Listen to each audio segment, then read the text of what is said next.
말씀하셨죠. 너와 내 온 집은 방주로 들어가라. 난 여기서 온 집이라는 말이 참 마음에 와닿았어요. 보통 여러분, 부모님들이 열심히 신앙생활하면 자녀들은 사실 잘 안 할 경우도 많아요. 그렇잖아요? 근데 노아는 정말 위대한 것이 뭐냐면 자녀 교육에 성공하는 거예요.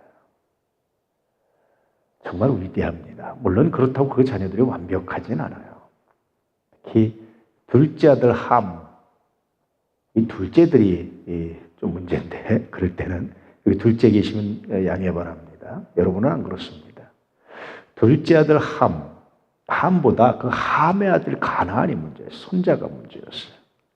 어쨌든 노아는 이때까지 자녀 교육에 정말 성공한 사람입니다. 다 사람들이 자기들이 좋아하는 자로 아내를 삼고 다 이렇게 부모의 뜻이 아니라 자기 뜻대로 살아가는 그랬던 시대예요. 노아 시대가. 그런데 노아의 아들들은 노아와 같이 120년 동안 방주를 만들어요. 결혼하고 며느리들과 함께 다 같이 방주로 들어가요. 저는 이것은 노아가 자녀 교육의 성공이라고 생각을 해요. 어떻게 성공했을까요? 여러분, 자녀 교육에 성공하는 사람들의 특징이 하나 있어요. 그것은 뭐냐면 순종의 모범을 보입니다. 내가 순종하지 않고 누구한테 순종하라고 하면 절대 안 해요. 일어날 수가 없어요. 제가 종종 말씀드리죠. 아담과 하와는요, 한 가지 선악을 알게 한 나무의 열매를 먹지만 한 가지를 순종했을 때는 모든 동물 모두가 다 아담한테 순종했습니다. 한 가지를 불순종하니까 수백 수천 가지의 불순종으로 돌아왔어요. 자녀 교육에 성공했다는 것은요, 노아가 순종했다라는 거예요. 아브라함도 마찬가지고 믿음의 사람들이 여러분 정말 탁월하게 아름다운 것은 뭐냐면 이 자녀 교육에 성공하는데 그것은 뭐냐면 순종하는 모범을 보이는 거예요. 물론 아버지만 해서는 안 됩니다. 엄마도 같이 해야 돼요. 서로 부부의 신앙이 일체가 돼야지 부부의 신앙이 나눠졌을 때는 그 자녀들도 신앙에 성공하지 못하는 것을 굉장히 많이 봐요. 특히 엄마의 신앙이 중요합니다. 제가 남유다나 특히 남유다의 왕들 중에 그렇게 개혁을 하고 하나님 말씀에 순종하고 산당을 없앤 왕들을 봐요. 왜 그럴까? 다 이유가 있어요. 근데 그 중에 하나 발견하신 이유가 뭐냐면 엄마예요, 엄마. 믿음의 엄마.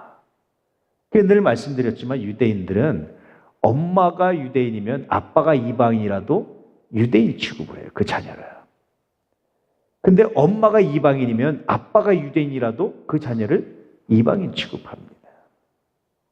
그러니 여러분, 자녀 교육에 엄마들이 얼마나 중요한지 몰라요. 책임이 엄마한테 있다 그런 얘기하는 거 아닙니다. 아빠들과 엄마들이 동등한 책임이 있어요. 왜냐하면 엄마가 자녀 교육에 실패하는 것은 남편이 아내를 충분히 사랑하지 못했기 때문이에요. 남자들한테도 책임이 있어요. 그런데 어쨌든 그 자녀들이 신앙이 자라고 올바로 자라는 데는 엄마의 역할이 정말 중요합니다. 이런 의미에서 아마 노아는 참 결혼도 잘하지 않았을까. 만약에 여러분 노아가 결혼에 실패했으면 120년 동안 모든 재산 다 탕진해서 방주 만들 때 아내가 가만히 있었겠어요? 바가지에 그런 바가지가 없었겠죠. 자녀들이 여러분 가만히 있었겠습니까? 네 아버지 미쳤다. 이제 네 아버지 말 듣지 마라. 네 아버지 재산 다 날린다. 할아버지 이렇게 대대로 해준 거 다 날린다. 아마 이러고 아마 난리쳤을 거예요. 혹시 자녀들이 와서 불평하고 아버지는 왜 그래 엄마? 왜 저기 쓸데없이 산 위에다 배를 만들고 미친 거 아니야? 라고 말할 때 노아의 아내가 뭐라고 그랬을까요? 예측컨대 추측컨대 아니야. 너 아빠 말 들어. 아버지가 하나님 말씀에 순종하는 거야.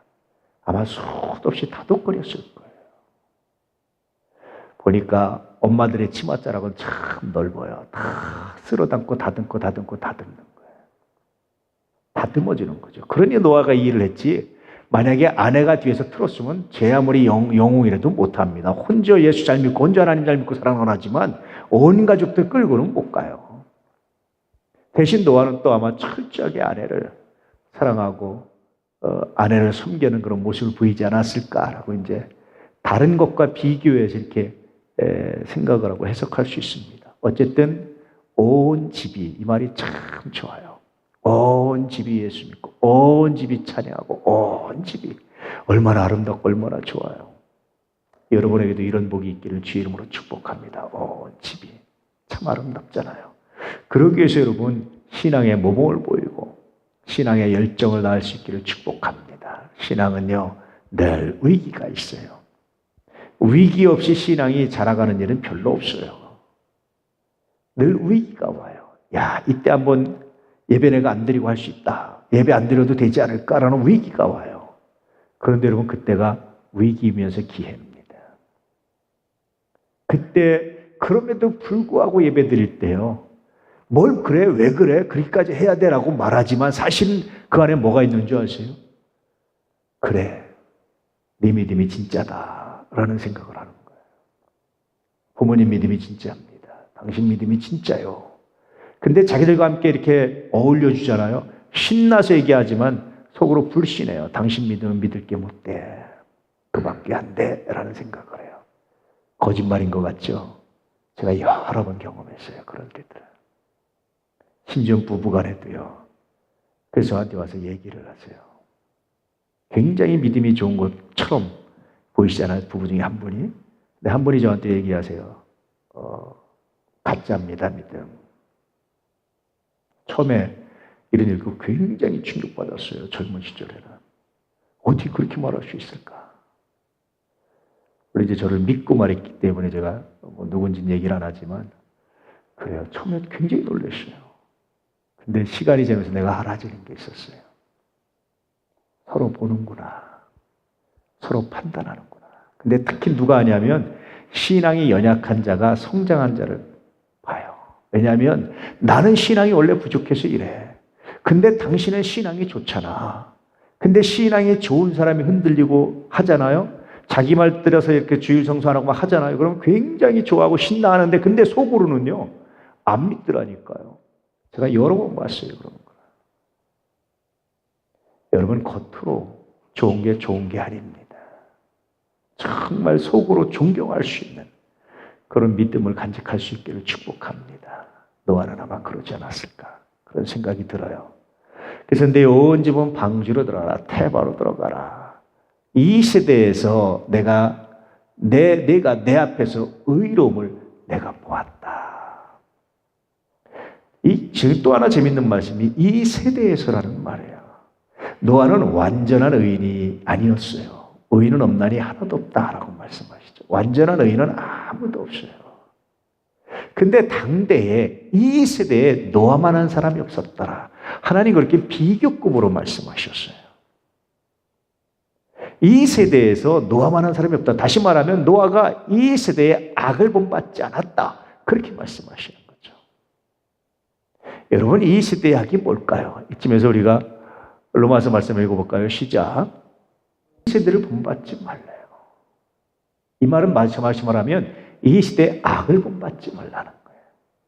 제가 여러분 근대 정신 핵심을 대해서 말씀드린 적이 있죠. 근대 인간들, 현대 정신. 하나님 없는 세상을 꿈꾸는 거예요. 하나님을 추방시켜버리는 거예요. 심지어 신학에서도요. 하나님을 추방시켜서 이신론이라는 게 있어요. 이것이 뭐냐면 하나님은 온 우주 천지만물을 질서 있게 창조하시고 모든 권한을 다 인간한테 위임하시고 떠나 계신다. 간섭하지 않으신다. 사실 이런 일을 얘기했는데 이 얘기는 뭐냐면 하나님을 추방시킨 거예요. 삶에서. 굉장히 슬프잖아요. 그게 근대 정신의 핵심이에요. 이 세대를 본받지 말래요. 여전히 그런 정신이 남아있어서 오늘날에도 여전히 하나님 없는 세상을 꿈꾸는 거예요. 사람들이.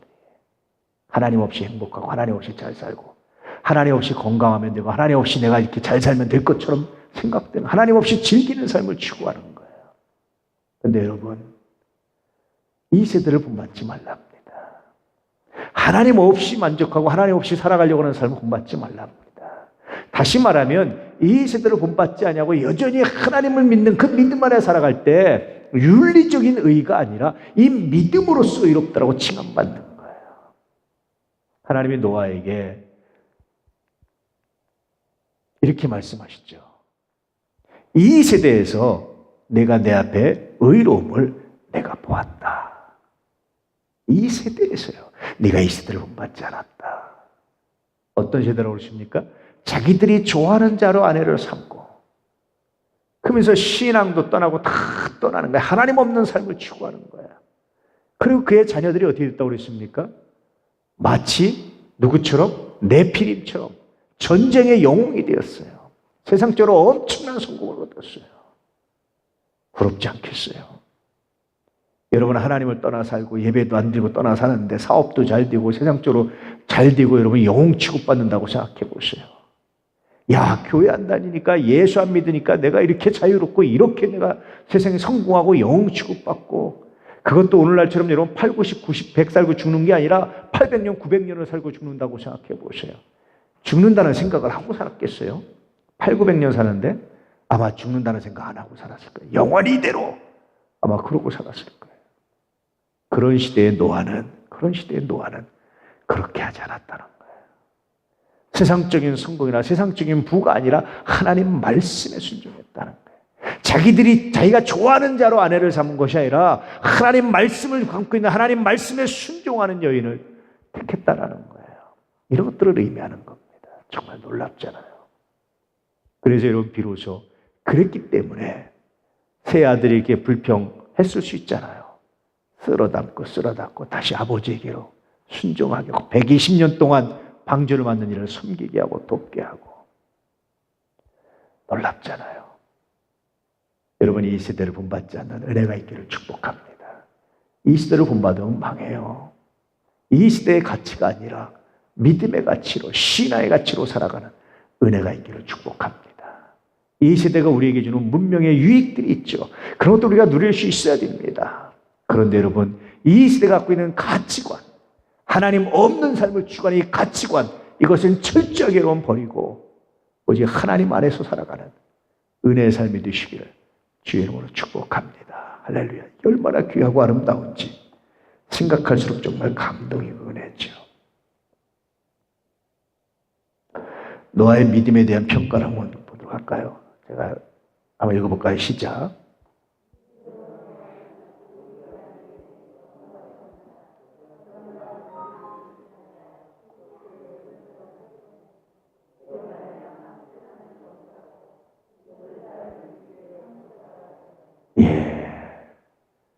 이 사건을 성서에 와서, 신약 성서에 와서 어떤 사건으로 이해합니까? 믿음의 사건으로.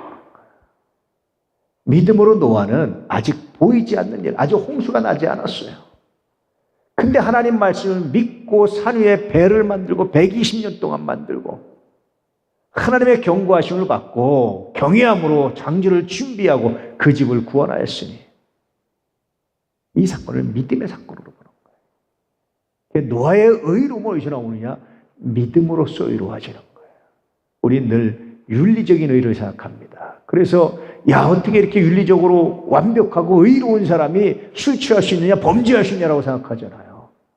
여러분, 성서에서 말하는 의는요, 윤리적인 의를 말하는 것이 아니라 믿음의 의를 말하는 거예요. 그 믿음이 삶을 바꾸는 것이지 윤리적으로 완벽한 사람은 아무도 존재할 수가 없어요.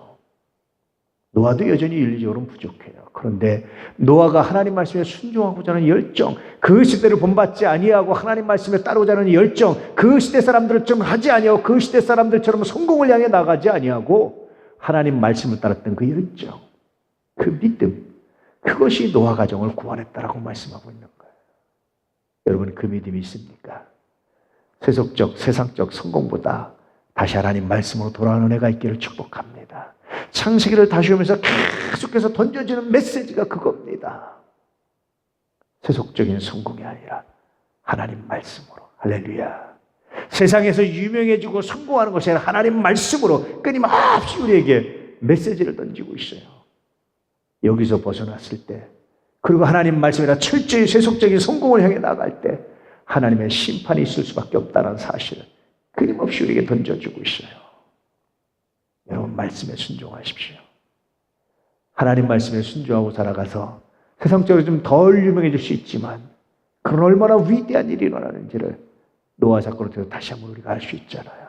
되씹어봐도 결코 부족함이 없지 않습니까? 할렐루야. 이 은혜 가운데 거하기를 축복합니다.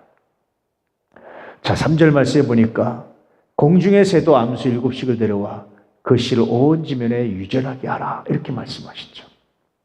여러분 6장에 보면은 암수 몇 쌍씩이요? 한 쌍씩이라고 되어 있어요. 여기서 암수 7, 이게 7쌍인지 암수 하나인지 사실은 해석하는 사람마다 좀 차이가 있어요. 암수 7쌍이면 몇 마리입니까? 14마리. 암수 7이면 뭐니까 3쌍하고 하나 남잖아요. 그래서 어떤 학자는 그렇게 해석하더라고요. 3쌍이고 나머지 하나, 그 외톨이 하나, 그것이 노아 홍수가 끝난 다음에 그거를 잡아서 제사 드렸다. 뭐 이렇게 해석하는 사람도 있어요. 근데 뭐 별로 중요하지 않은데 어쨌든 암수 7씩이니까 아마 7쌍이 아닐까 이런 생각도 드는데 어쨌든 데리고 와요. 그런데 더 중요한 것은 뭐냐면 암수 7인데 정결한 짐승은 암수 7, 부정한 짐승은 둘씩입니다. 그렇게 말씀하고 있는 거예요. 2절에 보니까 너는 모든 정결한 짐승은 암수 7씩, 부정한 것은 암수 2씩을 내게로 데려오며 이렇게 말씀하고 있죠. 왜 여러분 정결한 짐승도 실는 건 당연한데 왜 부정한 짐승도 하나님께서 실으셨을까요? 왜 그러셨을까요? 만약에 부정한 짐승과 정결한 짐승을 동수로 실었다고 생각해 보세요. 그래서 홍수 이후에 수가 비슷하다고 생각해 보세요. 여러분이 제일 싫어하는 동물 하나가 뭐 있습니까? 한번 얘기해 보세요. 뱀. 뱀이 여러분 그만큼이 아니라 뱀이 양만큼 많다고 생각해 보세요.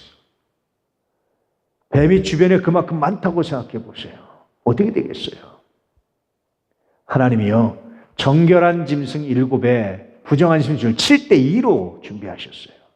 7대2 비율로. 그래서 우리로 하여금 충분히 정결한 짐승으로 살아갈 수 있도록. 그러니까 홍수 사건 이후에 다시 재편되는데 세상을 재편하셨는데 정결한 것이 7이고 부정한 것이 2로 만드셨어요. 그럼 여러분 왜 부정한 것을 만드셨을까요? 왜 부정한 것을 하나님 그렇게 다시 홍수 이후로 넘기셨을까요? 그냥 정결한 것만 보내면 되지 않았을까요? 왜 그랬을까요, 여러분? 세상이요, 부정한 것도 얼마나 중요하고 필요한지 몰라요. 하나님의 말씀을 보니까 한번 읽어볼까요? 시작.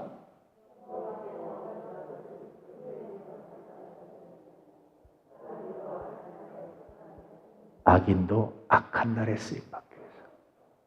일부러 악하게 만든 거 아니에요. 스스로 악인이 됐는데 그것을 악한 날 안에 쓰시기 위해서 놓으셨다라는 거예요. 예수님의 제자 중에 가룟유다 같은 사람도 있잖아요. 여러분 부정한 것이 있는 것이 반드시 나쁘잖아요. 왜 그렇습니까? 부정한 것으로 말미암아서 뭐가 드러나요? 선이 드러나는 거예요. 할렐루야. 선함이 드러나는 거예요. 또 하나요. 그 부정한 것으로 말미암아서 여러분 어떤 것이 드러납니까? 부정한 것이 드러나서 하나님께서 그 부정한 것을 통해서 역사하신 것이 나타나기 시작해요. 이게 여러분 정말 귀한 하나님의 선물입니다. 하나님의 계획은 언제나 선하죠. 그래서 하나님은요, 이 부정하고 악한 것을 통해서라도 하나님이 역사하시고 인도하신다라고 말씀하시죠. 로마서에서는 이렇게 말씀합니다. 시작.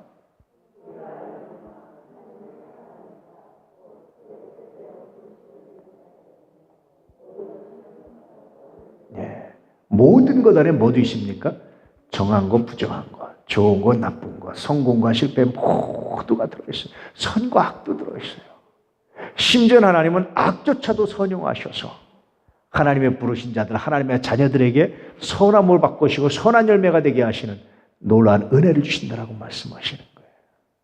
그러니 여러분, 예수 믿는 사람들에게 버릴 게 있겠습니까? 예수 믿는 사람들에게 외면할 것이 있겠습니까?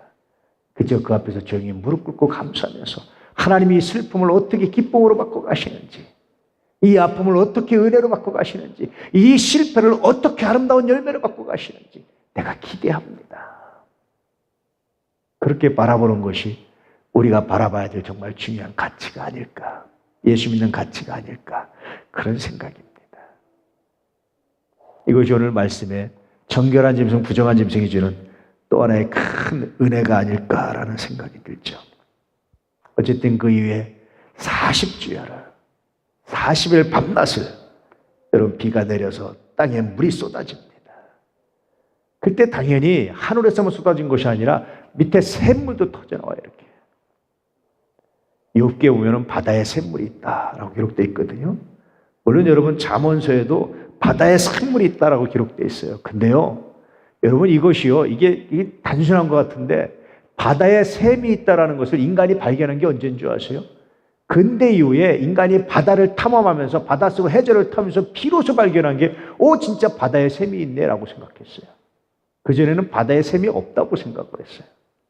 심지어 욥기에 보면요, 바다에 산맥이 있다고 기록되어 있어요. 인간이 바다에 산맥이 있다는 사실을 발견한 것도 근대입니다, 여러분. 놀랍잖아요. 그래서 밑에서 환월에서 물이 쏟아지고 밑에서 샘물이 터져 나오고, 그래서 이제 땅의 전체가 40일간 그렇게 해가지고 완전히 땅에 잠기는, 물에 잠기는 그런 홍수가 하나님께서 주셨다, 하나님이 심판하셨다라고 말씀하고 있는 겁니다. 쓸어버릴 것이다, 그렇게 말씀하셨거든요. 그것은 완전한 멸망이라는 의미보다 사실 어떤 의미가 있냐면 창조의 재편성이라는 의미를 갖고 있는 거예요. 온 지면의 모든 것을 쓸어버리겠다라고 말씀하셨는데 그것은 완전한 멸망을 말하는 게 아니에요. 사실은 창조의 재편성, 하나님이 창조하셔서 재편성하시는데 어떻게 편성하셨어요? 정결한 것을 7, 부정한 것을 2, 7대 2로 재편성하시는 거예요. 하나님이 이걸 위해서 정말 놀라운 계획들을 하나님께서 이루어 가시는 거죠. 여러분 삶에도 어떻겠어요, 여러분? 우리는 생각하기에 정결한 거 100, 부정한 거 너 0 이렇게 생각하잖아요. 내 삶에 좋은 거 100, 나쁜 거 0 이렇게 생각하잖아요. 그래서 우리는 인사할 때 어떻게 합니까? 좋은 일만 가득하기를, 선한 일만 가득하기를 이렇게 얘기하잖아요. 그런데 사실은 하나님의 재편성은요, 정결한 거 7, 부정한 거 2입니다. 내 삶에 선함이 7이면 좀 좋지 않은 것도 2 정도 있어서 이것이 여러분 합력하여 선을 이루는 또 다른 은혜가 되기 시작하는 거예요. 100% 좋은 거, 그건 하나님의 계획이 아닙니다. 이 땅에서는 그래요. 왜 그렇습니까, 여러분? 100% 좋은 것만 있으면 사람들이 좋은 줄 알까요? 그거 좋은 줄 몰라요. 또다시 그 전체를 악으로 의미 없는 것으로 버립니다. 그런데 여러분, 부정한 것이 있어서 비로소 정한 것의 가치가 드러나는 거예요. 내게 아픔이 있어서 비로소 선함의 가치가 드러나고 악이 있어서 선이 드러나기 시작하는 거예요. 그래서 비로소 우리가 감사할 수 있게 됩니다. 항상 건강하면 여러분, 건강에 그렇게 감사할 수 있을까요? 그러지 못할 거예요. 항상 건강하면요, 건강에 감사가 없어요. 때때로 아파봤기 때문에, 아프기 때문에 뭐합니까? 건강하다는 것이 얼마나 감사한지. 아파 보셨죠, 여러분? 아파 보셨잖아요. 뭐 탈도 나보고 뭐요, 장염도 걸려보시고 뭐 수술도 해보시고 다 해보셨잖아요. 그때 비로소 발견하는 거예요. 내가 건강이 얼마나 은혜인지. 그거 모르면요, 건강이 감사한 줄 모르고 감사를 모르고 살아가는 사람이 되는 거예요. 하나님 7대1로 재편하시고, 그래서 감사를 알게 하시고, 기쁨을 알게 하시고, 은혜를 알게 하시고, 모든 것이 잘 되면 그것이 기쁜지 몰라요, 감사한지 몰라요. 그런 인간이 여러분 어떤 삶을 살아가겠어요? 감사를 모르고 기쁨을 모르고 살아가는 인간의 삶이 여러분 상상이 되십니까? 그건 정말 슬픔입니다. 만약에 그렇지 않고도 정말 감사를 하고 기쁨을 할 수 있는 의로운 사람이 있다면 하나님 7대2가 아니라 7대0으로 하셨을 거예요. 그렇게 하래요. 예수 믿고 하나님께서 우리의 삶을 재편성하시거든요. 노아 홍수를 통해서 하나님 창조한 세상을 재편성하듯이 예수 믿으시면, 예수 믿는 하나님의 자녀가 우리의 삶을 재편성하셔요. 재편성하시는데 기본 원칙은 7대2입니다. 선함이 7이라면 선하지 않은 것이 2 정도 있어서 이 선함이 얼마나 귀하고 아름다운지, 얼마나 놀라운 건지. 이게 하나님의 선물입니다. 그래서 비로소 감사할 줄 알고 은혜를 알게 되고, 장점이 있으면 단점도 있어서 그것이 은혜인 줄 알고, 하나님 정말 감사합니다. 바울의 고백처럼 그래서 강함이고 약함이고 강함이 되는 거예요. 약했기 때문에 기도했고, 약함을 알기 때문에 겸손했고, 약함을 알기 때문에 함부로 정죄하지 않고, 약함을 내가 알기 때문에 그래서 다른 사람도 이해할 수 있었고 존중할 수 있었고, 이게 얼마나 귀해요. 약함이 있다는 거는요, 약점이 있다는 거는요, 그리고 그 약점을 가지고 산다는 것은요, 정말 복입니다. 은혜입니다. 약점 없는 사람들은 훨씬 더 탁월한 은혜가 그 안에 있지 않을까. 여러분 어떤 약함이 있습니까? 그 약한 감추기에 급급하지 마시고 그 약함으로 겸손하시고 그 약함 때문에 기도하시고 그 약함 때문에 더 사랑하시고 그 약함 때문에 더 많이 이해할 수 있는 은혜가 있기를 주의 이름으로 축복합니다. 할렐루야. 얼마나 귀합니까? 그러면서 다시 하나님 말씀을 보니까 이제 노아가 하나님 말씀 온전히 순종하는 그런 모습들이 나오죠. 준행, 생각할수록 정말 놀랍잖아요. 120년 동안 방주를 만든 노아 마지막까지도 순종하잖아요. 저는 오늘 말씀을 보면서 부정한 짐승을 실으러 올 때 거절감이 없었을까? 저항감이 없었을까? 거부감이 없었을까? 그런 생각이 들어요. 하나님, 이왕 악한 것들을 싹 쓸어버리는데 부정한 것들은 빼고 좀 선한 것들만, 정결한 것들만, 그런 마음 안 들었을까요? 저는 그런 마음이 들었을 것 같아요. 하나님께 한 번쯤 항의도 했을 것 같아요. 노아는요, 그것도 안 해요. 하나님 뜻이 있겠죠. 하나님 계획이 있겠죠. 정한 것만이 아니라 부정한 것도 실으라고 하시면 하나님 계획이 있겠죠. 네, 그러고 준행하는 거예요. 여러분 때때로 하나님의 뜻이, 하나님의 명령이 여러분과 다를 때 어떻게 반응하세요? 내 의와 달라요. 내 기준과 달라요. 내 생각과 달라요. 내가 원하는 것과 달라요. 그 순간 여러분 어떻게 반응하십니까? 준행은요, 그럼에도 불구하고 하나님, 당신의 뜻이 있겠지요. 나는 모르지만 하나님의 선하심을 내가 믿습니다.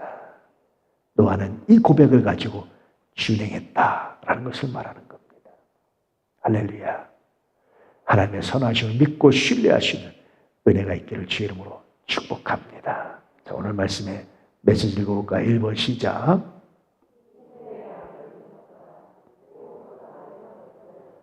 이 시대의 악을 여러분 분석하십시오. 하나님 없는 삶을 추구하는 사람들,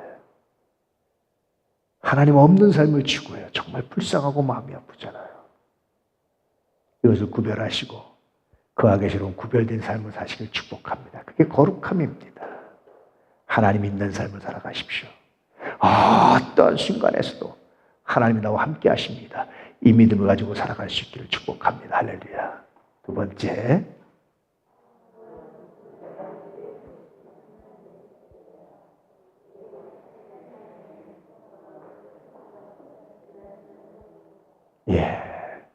부정한 짐승을 방주에 태우신 하나님의 뜻, 여러분 어떻습니까? 그리고 자신의 삶에 있는 부정한 것들을 통하여 일하신 하나님, 정한 것만 사용하는 것이 아니라 부정한 것도 사용하셔서 일하신 하나님, 7대2로 재편성하신 하나님, 기억하시고 그 부정함 때문에, 그 죄 때문에, 그 약함 때문에 회개하고 기도할 수 있는, 그리고 겸손하고 사랑할 수 있는, 축복할 수 있는 은혜가 있기를 축복합니다. 아마 우리가 약함이 없다면 남 공격하는데 아마 주저하지 않을 거예요. 약함 때문에 참는 거 아닙니까? 그렇잖아요. 자식을 키워보면 옛날 어른들이 남의 자식 가지고 말 못한다는 말을 아주 저절히 느끼잖아요. 자식 키워보면서. 야, 남의 자식 가지고 말 못하겠다. 내 자식도 그러잖아요. 그 오히려 자녀의 약함을 올 때마다 감사가 옵니까? 그래서 겸손하시고, 그래서 다른 사람의 자녀를 내가 더 축복할 수 있고, 더 받아들일 수 있고, 더 용서할 수 있고, 그게 얼마나 여러분 귀하고 아름답습니까? 세 번째 메시지 시작.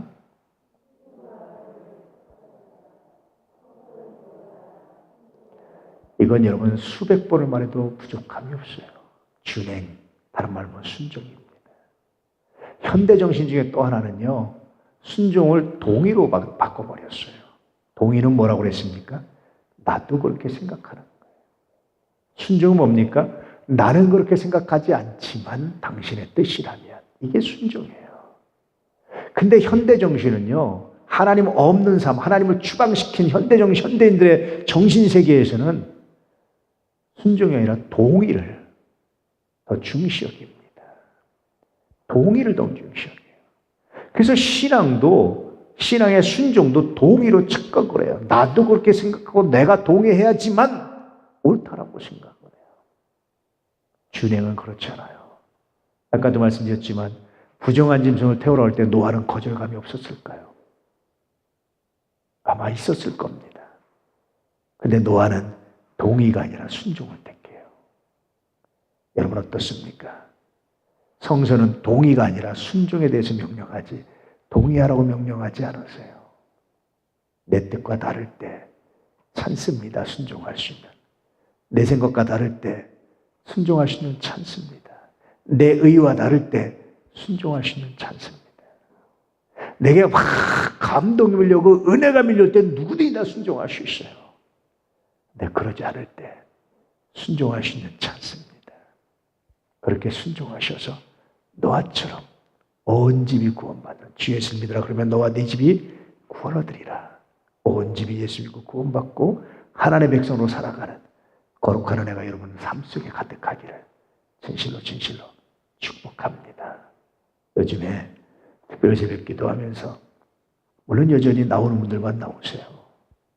근데 누가 참석하고 안 하고는 두 번째예요. 우리가 하나님께 기도한다는 것이 얼마나 귀하고 아름다운지. 하나님 감사합니다. 기도하게 하셔서 축복할 수 있는 시간을 주셔서 그런 고민을 가지고 고백을 가지고 합니다. 여러분 다시 말씀드리지만 동의가 아니라 순종을 가지고 주 앞에 나가고 노아처럼 믿음을 드러낼 수 있는 귀한 삶이 되시기를 진실로 축복합니다. 할렐루야. 기도하겠습니다.